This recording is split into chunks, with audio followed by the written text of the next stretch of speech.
ബിനു കേശവൻ എന്ന വ്യക്തി അയാളുടെ വീടിന്റെ ഉമ്മറപ്പടിയിൽ ഇരിക്കുമ്പോഴാണ് തൊട്ടയൽവക്കത്തെ ശ്രീകുമാറിന്റെ മകൻ ശ്രീരംഗ് ഭയന്ന് വിറച്ചുകൊണ്ട് അങ്ങോട്ടേക്ക് ഓടിയെത്തിയത്. തൊട്ടടുത്ത് എന്തോ വലിയ സംഭവം നടന്നിട്ടുണ്ടെന്ന് മനസ്സിലാക്കിയ ബിനു കേശവൻ ആ ചെറുപ്പക്കാരനൊപ്പം അയാൾ കാണിച്ച സ്ഥലത്തേക്ക് പുറപ്പെട്ടു. ശ്രീകുമാറിന്റെ മകനൊപ്പം PSC കമ്പൈൻ സ്റ്റഡി നടത്തുന്ന കുറച്ച് കുട്ടികളും അവിടെ ഉണ്ടായിരുന്നു. കുട്ടികൾ പഠിക്കുന്നതിനായി ഒത്തുകൂടുന്ന ടെറസ് വീടിന് തൊട്ട് ചേർന്നായി ആസ്ബെറ്റോസ് കൊണ്ടുള്ള ഒരു വീടുണ്ടായിരുന്നു. അവിടേക്കാണ് ബിനു കേശവനെ കൂട്ടിക്കൊണ്ടുപോയത്. ഇവിടെ എന്താണ് സംഭവിച്ചതെന്ന് ഉടൻ തന്നെ അയാൾ കുട്ടികളോട് ചോദിച്ചു. അപ്പോൾ അവർ പറഞ്ഞു, ഈ വീട്ടിൽ ഒരു വാടകക്കാർ താമസിച്ചിരുന്നു. അവർ ഇന്ന് വീടൊഴിയുമെന്നും പറഞ്ഞിരുന്നു. പക്ഷേ ഇപ്പോൾ ഈ വീട് തുറന്നു കിടക്കുന്നു. എന്തോ ചില സംശയങ്ങൾ ഞങ്ങൾക്കുണ്ട്. അതിനാൽ നമുക്ക് ഈ വീടൊന്ന് പരിശോധിക്കണം. ഇത് കേട്ട ഉടൻ തന്നെ ബിനു കേശവൻ വീടിനുള്ളിലേക്ക് കടന്നു. അയാൾ കണ്ട കാഴ്ചയാകട്ടെ ഞെട്ടിക്കുന്നതായിരുന്നു.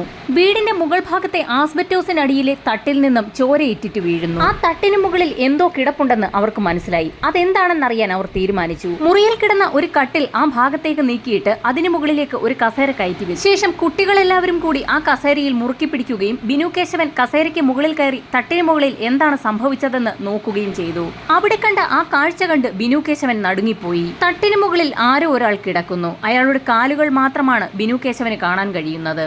കാലിൽ സൂക്ഷിച്ചു നോക്കിയപ്പോൾ അതൊരു സ്ത്രീയുടെ കാലാണെന്ന് അയാൾക്ക് മനസ്സിലായി. തട്ടി വിളിച്ചിട്ടും യാതൊരു അനക്കവുമില്ല. കസേരയിൽ നിന്നും ഭയന്ന് വിറച്ചുകൊണ്ട് താഴെ ഇറങ്ങിയ ബിനു കേശവനും കുട്ടികളും ഉടൻ തന്നെ വിവരം പോലീസിൽ അറിയിക്കാൻ തീരുമാനിച്ചു. ബിനു കേശവന്റെ ഫോൺ കോൾ വിഴിഞ്ഞം പോലീസ് സ്റ്റേഷനിൽ എത്തുന്ന സമയത്ത് സർക്കിൾ ഇൻസ്പെക്ടർ പ്രജേഷ് ശശി സ്ഥലത്തുണ്ടായിരുന്നു. വിവരമറിഞ്ഞ ഉടൻ തന്നെ പോലീസ് സംഘം അവിടേക്ക് പാഞ്ഞു. സ്ഥലത്തെത്തിയ പോലീസ് സംഘം ആദ്യം തന്നെ ആ ടെറസ് വീടിന്റെ മുകളിൽ കയറി ആസ്ബെറ്റോസ് ഇട്ട വീടും പരിസരവും നിരീക്ഷിച്ചു. അങ്ങനെ ആസ്ബെറ്റോസ് ഇളക്കി മാറ്റിയപ്പോൾ തട്ടിന് മുകളിലായി സ്ത്രീരൂപം തെളിഞ്ഞു വന്നു. അതെ, ഒരു സ്ത്രീ അതിക്രൂരമായി കൊല ചെയ്യപ്പെട്ട് കിടക്കുന്നു. പോലീസ് സംഘം ഉടൻ തന്നെ ഈ വീട്ടിൽ ആരൊക്കെയാണ് താമസിച്ചിരുന്നതെന്നും ഇത് ആരുടെ വീടാണെന്നും ഒക്കെ അന്വേഷിച്ചു. അതിനുള്ള മറുപടി ശ്രീരംഗാണ് പറഞ്ഞത്. ഇത് തങ്ങളുടെ വീടാണെന്നും ഇവിടെ റഫീഖ ബീവി എന്ന സ്ത്രീയും അവരുടെ മകനും അവരുടെ സഹോദരന്റെ മകനുമാണ് താമസിച്ചിരുന്നതെന്നും അവർ ഇന്ന് ഈ വീട് ഒഴിയുമെന്ന് തങ്ങളോട് പറഞ്ഞിരുന്നതായും പറഞ്ഞു. ഇത് കേട്ടുനിന്ന പോലീസുകാരോട് ബിനു കേശവൻ പറഞ്ഞു, സാർ, ഇവിടെ താമസിച്ചിരുന്ന റഫീഖ ബീബിയുടെ സഹോദരന്റെ മകൻ അല്ലമീൻ എന്ന വ്യക്തി ആളൊരു കുഴപ്പക്കാരനാണ്. അവൻ സ്ഥിരമായി മദ്യപിച്ച് ഇവിടെ വന്ന് വഴക്കുണ്ടാക്കാറുണ്ട്.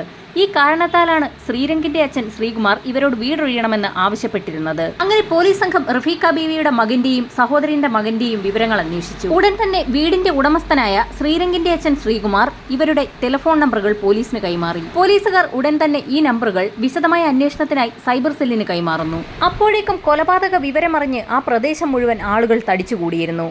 വൈകുന്നേരം 7 മണി കഴിഞ്ഞ സമയമായതിനാൽ പോലീസിന് നടപടികൾ പൂർത്തിയാക്കി മൃതദേഹം അവിടെ നിന്നെടുക്കുന്നതിന് വെല്ലുവിളികൾ ഏറെയായിരുന്നു. ഈ സമയത്താണ് സൈബർ സെല്ലിൽ നിന്നും CI പ്രജേഷിന്റെ ഫോണിലേക്ക് ഒരു കോൾ എത്തിയത്. മരിച്ച റഫീഖ ബീവിയുടെ മകന്റെയും അല്ലമീന്റെയും ഫോൺ കോളുകൾ അവർ ട്രേസ് ചെയ്തു.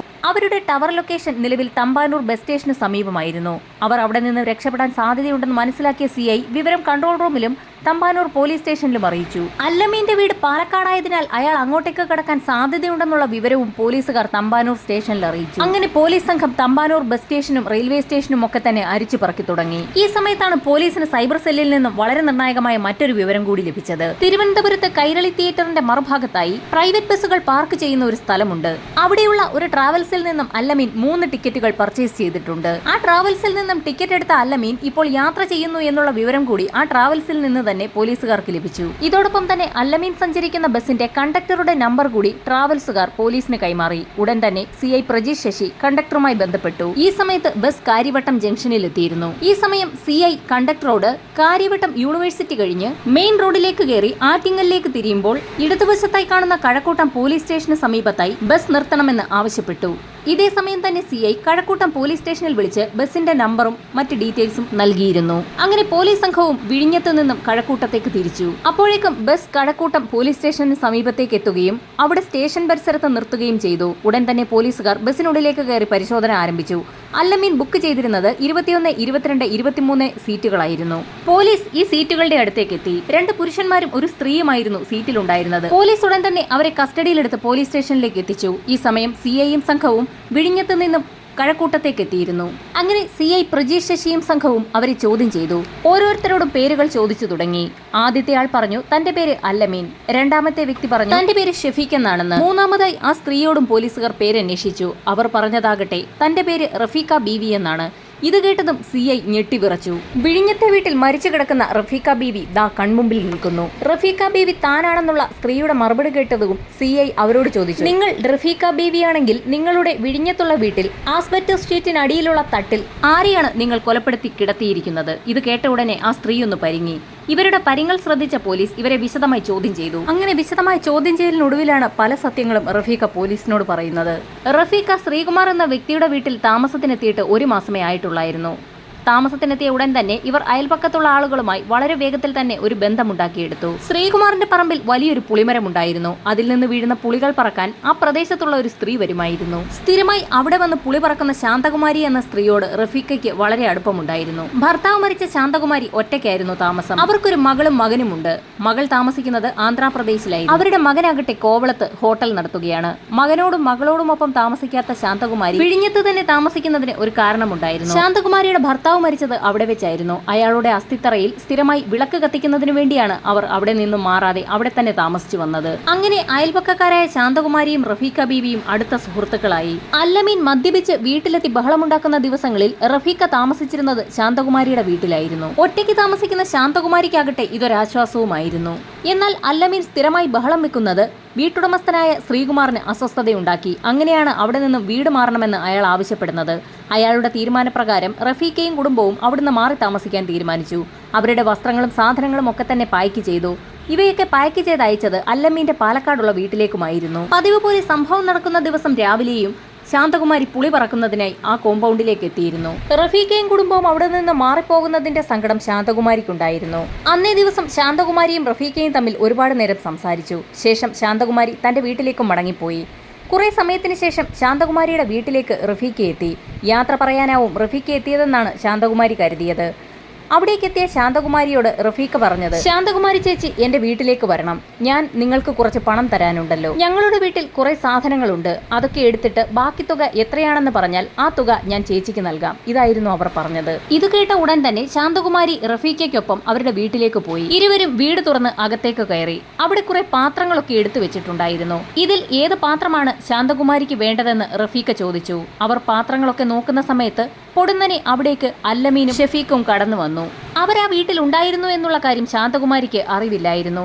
പെട്ടെന്ന് അവരെ കണ്ടതും ഭയന്ന് പിന്നിലേക്ക് മാറിയ ശാന്തകുമാരിയുടെ കഴുത്തിലേക്ക് റഫീഖ ബീവിയുടെ മകൻ ഷെഫീഖ് ഒരു ഷാൾ ഇട്ട് മുറുക്കി. ആ സമയത്ത് തന്നെ അല്ലമീൻ ആ ഷോളിന്റെ മറ്റേ അറ്റം ശാന്തകുമാരിയുടെ വായ്ക്കുള്ളിലേക്കും തിരികെ കയറ്റി. തുടർന്ന് കയ്യിൽ കരുതിയ ചുറ്റിക ഉപയോഗിച്ച് ഷെഫീഖ് ശാന്തകുമാരിയുടെ തലയ്ക്ക് ആഞ്ഞടിച്ചു. തുടർന്ന് ഷെഫീഖിന്റെ കയ്യിൽ നിന്നും ചുറ്റിക വാങ്ങി അല്ലമീൻ ശാന്തകുമാരിയുടെ മുഖത്ത് തലങ്ങും വിലങ്ങും അടിച്ച് പരിക്കേൽപ്പിച്ചു. ശാന്തകുമാരിയുടെ മരണം ഉറപ്പാക്കും വരെ അല്ലമീൻ അവരെ അടിച്ചുകൊണ്ടേയിരുന്നു. മരണം ഉറപ്പാക്കിയ ശേഷം ശാന്തകുമാരിയുടെ കഴുത്തിലുണ്ടായിരുന്ന മാല, വളകൾ, ചെയിനോടുകൂടിയ കമ്മൽ, മോതിരങ്ങൾ ഇവയെല്ലാം അവർ ഊരിയെടുത്തു. സ്വർണം ധരിച്ച് നടക്കുന്ന ശീലമുണ്ടായിരുന്നു ശാന്തകുമാരിക്ക്. ഇത് നേരത്തെ തന്നെ റഫീഖ ബീവി ശ്രദ്ധിച്ചിരുന്നു.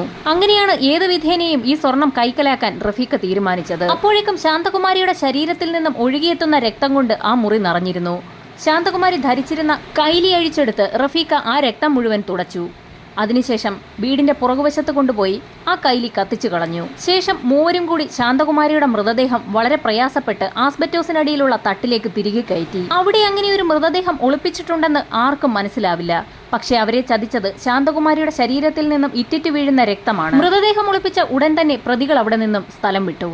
നേരെ പോയത് വിഴിഞ്ഞം അഞ്ജന ജുവലറിയിലേക്കാണ്. ശാന്തകുമാരിയുടെ ചില ആഭരണങ്ങൾ അവർ അവിടെ തന്നെ വിറ്റു. അങ്ങനെ ലഭിച്ച പണവുമായി അവർ തിരുവനന്തപുരം അമലാസ് റെസിഡൻസിയിലെത്തി ഒരു മുറിയെടുത്ത് കുളിച്ച് വസ്ത്രങ്ങളൊക്കെ മാറി. ശേഷം തമ്പാനൂർ ബസ് സ്റ്റേഷന് പുറകുവശത്തുള്ള ട്രാവൽസിലെത്തി പാലക്കാട്ടേക്കുള്ള ടൂറിസ്റ്റ് ബസ്സിൽ 3 സീറ്റുകൾ ബുക്ക് ചെയ്തു. എന്നാൽ വൈകുന്നേരം 7 മണിക്ക് ശേഷം മാത്രമേ ബസ് ഉള്ളൂ. അന്ന് ഭീമാപള്ളി ഉറൂസ് നടക്കുന്ന സമയമായിരുന്നു. അതിനാൽ തന്നെ ബസിന്റെ സമയമാകുന്നത് വരെ അവിടെ ചെലവഴിക്കാൻ അവർ തീരുമാനിച്ചു.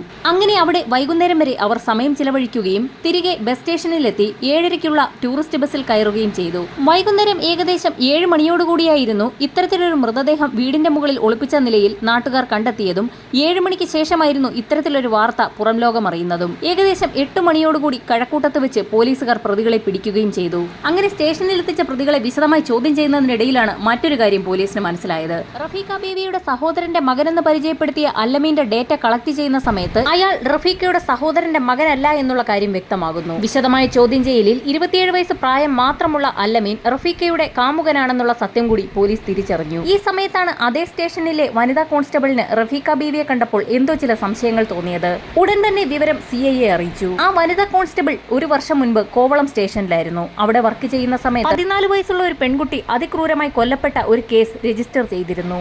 ആ പെൺകുട്ടിയുടെ കൊലപാതകവുമായി ബന്ധപ്പെട്ടുള്ള കേസ് നടക്കുന്ന സമയത്ത് കൊല്ലപ്പെട്ട പെൺകുട്ടിയുടെ വീടിന് പരിസരത്തുള്ള ആളുകളെ ചോദ്യം ചെയ്യുന്ന കൂട്ടത്തിൽ റഫീഖ ബീവിയും ഉണ്ടായിരുന്നു. അതെ, അന്ന് കോവളത്തായിരുന്നു റഫീഖയും കുടുംബവും വാടകയ്ക്ക് താമസിച്ചിരുന്നത്. അന്ന് റഫീഖ പോലീസിന് കൊടുത്ത മൊഴി ഇപ്പോഴും വനിതാ കോൺസ്റ്റബിളിന് ഓർമ്മയുണ്ടായിരുന്നു. കൊല്ലപ്പെട്ട പെൺകുട്ടിയുടെ അച്ഛനും അമ്മയും ആ പെൺകുട്ടിയെ ക്രൂരമായി ഉപദ്രവിക്കുമായിരുന്നു എന്നായിരുന്നു അന്നത്തെ റഫീഖയുടെ മൊഴി. വളരെ നിർണായകമായി ആ മൊഴി പോലീസിന് നൽകിയ റഫീഖയെ അവരെല്ലാവരും തന്നെ ഓർത്തു വെച്ചിരുന്നു. കാരണം കഴിഞ്ഞ ഒരു വർഷവുമായി ഈ കേസുമായി ബന്ധപ്പെട്ട് ആ പെൺകുട്ടിയുടെ അച്ഛനും അമ്മയും പോലീസ് സ്റ്റേഷനുകൾ കയറിയിറങ്ങുകയാണ്. ഈ സംഭവം വനിതാ കോൺസ്റ്റബിൾ CIയെ അറിയിച്ചു. ഉടൻ തന്നെ ചില സംശയങ്ങൾ തോന്നിയ CI വീണ്ടും റഫീഖ ബീവിയെ ചോദ്യം ചെയ്തു. ഇതിലൂടെ പുറത്തറിഞ്ഞത് വലിയൊരു കൊലപാതക കഥയാണ്. ദീർഘനേരത്തെ ചോദ്യം ചെയ്യലിനൊടുവിൽ റഫീഖ പലതും പറഞ്ഞു തുടങ്ങി. കോവളത്തുള്ള മുട്ടയ്ക്കാട് ഏകദേശം 4 വർഷത്തോളം റഫീഖ താമസിച്ചിരുന്നു. അവരിവിടെ താമസിക്കുന്ന സമയത്ത് അവരുടെ വീടിന്റെ എതിർവശത്ത് ഒരു ദമ്പതികളും അവരുടെ മകളും താമസിച്ചിരുന്നു. ആ ദമ്പതികൾ ദത്തെടുത്ത് വളർത്തുന്ന പെൺകുട്ടിയായിരുന്നു അത്. ആനന്ദൻ ഗീത ദമ്പതികളുടെ വളർത്തുമകളായ ഗീതുവായിരുന്നു അത്. ഗീതുവിനെ റഫീഖ ബീവിയുടെ മകൻ ഷെഫീഖിന് ഒരു നോട്ടമുണ്ടായിരുന്നു. പലപ്പോഴും അവൻ ആ പെൺകുട്ടിയോട് മോശമായി പെരുമാറി. അങ്ങനെ ഒരു ദിവസം ആ പെൺകുട്ടിയോട് മോശമായി പെരുമാറിയപ്പോൾ അവനുമായി തർക്കമുണ്ടായി. ഈ സമയത്ത് റഫീഖ ബീവി അങ്ങോട്ടേക്ക് കടന്നു വരികയും പൊടുന്നനെ ഒരു ചുറ്റിക ഉപയോഗിച്ച് ഗീതുവിന്റെ തലയ്ക്ക് ആഞ്ഞടിക്കുകയും ചെയ്തു. അവരുടെ ഇടയിൽ നിന്നും രക്ഷപ്പെട്ടോടി സ്വന്തം വീട്ടിലേക്കെത്തിയ ഗീതു ആ വീട്ടുമുറ്റത്ത് ബോധരഹിതയായി തളർന്നു വീണു. ഈ സമയം വീട്ടിലുള്ളവർ ശബ്ദം കേട്ട് പുറത്തേക്കെത്തിയതും പിന്നാലെ ഓടിവരുന്ന റഫീഖ ബീവിയെയും മകനെയും കണ്ടു. ഇവിടെ എന്താണ് സംഭവിച്ചതെന്ന് ഒന്നും അറിയാത്തവരെ പോലെ അന്ന് റഫീഖയും മകനും സംസാരിച്ചു. പൊടുന്നനെ അവരുടെ കൂടെ സഹായത്തോടുകൂടി പെൺകുട്ടിയെ ആശുപത്രിയിൽ എത്തിച്ചെങ്കിലും ഗീതു അവിടേക്ക് എത്തിയപ്പോഴേക്കും മരിച്ചു കഴിഞ്ഞിരുന്നു. പെൺകുട്ടിയുടെ അച്ഛനും അമ്മയ്ക്കുമെതിരെ മൊഴി നൽകിയിരുന്നു. അവരുടെ ഉപദ്രവത്തെ തുടർന്നാണ് പെൺകുട്ടി മരിച്ചതെന്നുള്ള നിർണായക മൊഴിയായിരുന്നു റഫീഖ ബീവി പോലീസിന് നൽകിയത്. അങ്ങനെ ഞെട്ടിക്കുന്ന 2 കൊലപാതകമാണ് ഒരേ സമയം തെളിയിക്കപ്പെട്ടത്.